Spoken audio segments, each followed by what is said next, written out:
Це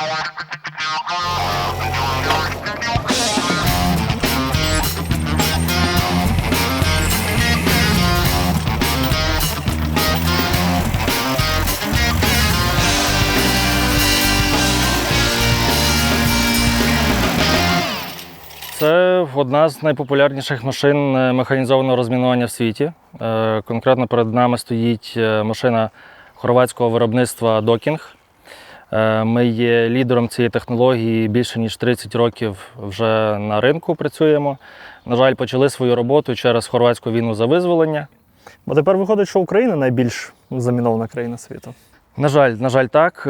Станом на сьогодні у нас 128 тисяч квадратних кілометрів. Це потенційно забруднених територій з вибухонебезпечними предметами. Сьогодні в Україні працює 68 машин нашого виробництва. Це якраз дві моделі, конкретно ця МВ-4 легкого класу і також машина важкого класу МВ-10.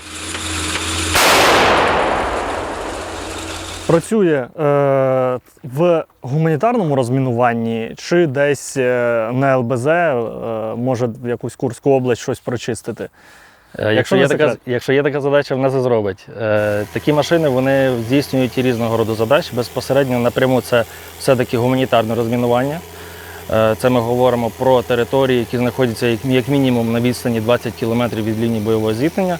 Але також конкретно ця модель використовується також і в Збройних силах України для військового розмінування.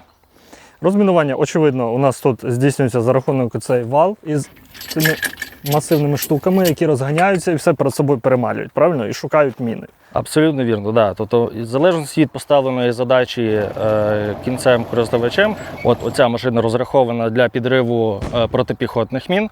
Це орієнтовно від 400 до 600 максимум грам тротилу еквіваленту, але також вже були випадки, коли ця машина, конкретно ця модель, наїжджала на протитанкові міни. Звичайно, вона для цього не призначена. Були мінімальні пошкодження, але в рекордні сроки, завдяки нашому партнерству з українським тут виробництвом, машина ремонтується дуже швидко і тестується, і повертається назад до свого оператора при підривах. Ну, вона така масивна. А скажіть, ви згадали, що здійснюється там розмінування від 20 км від ЛБЗ. В сучасній війні 20 кілометрів – це щось, куди точно долетить безпілотник, куди долетить якийсь баражуючий боєприпас. Щодо полювання машин, це дійсно так і є.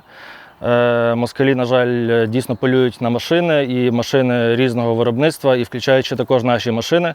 Минулого року машина більша, МВ-10, була вражена якраз ланцетом. Кацапи дуже гордо сказали і показали відео, на якому вони це зробили. Заявили, що вони знищили Абрамс. Але це не так. Удар був по якраз передній правій частині самого рушія.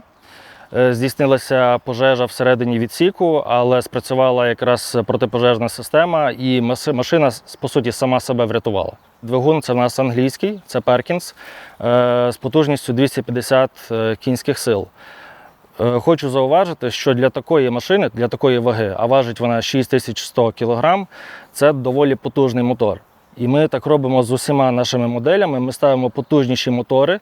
Так, це споживає більше пального, але ви маєте більший ресурс протягом більшої кількості років експлуатації машини. А коли ми говоримо про навчання оператора, тут все ж таки, якщо брати цивільні навички, краще підійде, якщо ця людина гарний оператор БПЛА, там суперзумер, який вміє грати комп'ютерні ігри, чи це Андрій Євгенійович, який все життя на ескалаторі пропрацював, і йому воно все геть ясно, понятно, як ця гідравліка працює.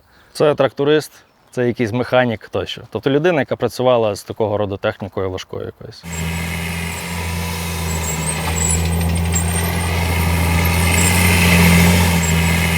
Віктор, ви оператор цієї машини? Так, за сумісництвом я оператор. І як воно їздить? Я бачу у вас пульт, ви так сидите на безпечній відстані. Так, до 1,5 кілометра без проблем підтримується зв'язок з всіх параметрами і керування відбувається машиною. Ось, в деяких варіантах машини також є ще відеосистема, окремий відеокофер, що дозволяє взагалі всю ситуацію навколо машини в прямому дивитися і керувати. Ось також. А тобто у вас момент, ви керуєте, по суті, там ТТХ 1,5 кілометри, але вам треба її чітка видимість, бо ви є її Так, очі. так. Або напарник з дроном, який буде там висіти в якійсь і казати, або демонструвати міні-екран з дрону, щоб я бачив, як дійсно машина риє. І візуально я її не чую. Навіть от коли вже є відеосистема в ній навіть є мікрофони, щоб оператор також міг почути режими роботи. Тобто звук для неї теж важливий. Тобто теоретично ми з вами можемо десь взяти якийсь, поставити ретранслятор, поставити на нього відео або з дрона, і отак от 5 кілометрів їхати, проривати міні-загородження без ризику для людини. Ну, теоретично так. Теоретично так. Пані та панове, машина для розмінування МВ-4 Скорпіон на Армія Медіа. Вітаю вас, пане Скорпіоне!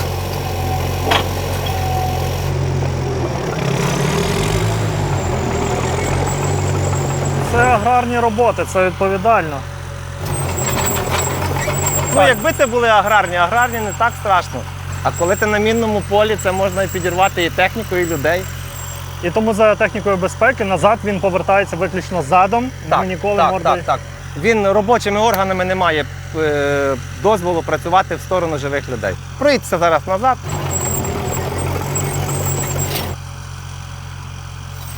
Супер чутливий він, звісно, коли на великій швидкості. Оці оберти, дивіться, як швидко він може. Та ви що? А зараз я от можу, да, зупинити? Він ніяка зараз кнопочка вже буде неактивною, нічого не рухається, нікуди не їде. Дуже гарно продумано. Єдине залишається робочим двигуном, але саме головне вимикається гідросистема. Свідчення роботи гідросистеми це ось той ось такий червоний маячок. Ага, да, він не Так. горить зараз. Да. І Віддаю надійні руки оператора. Спостерігаю за вашою роботою. Дякую. Це був супер досвід.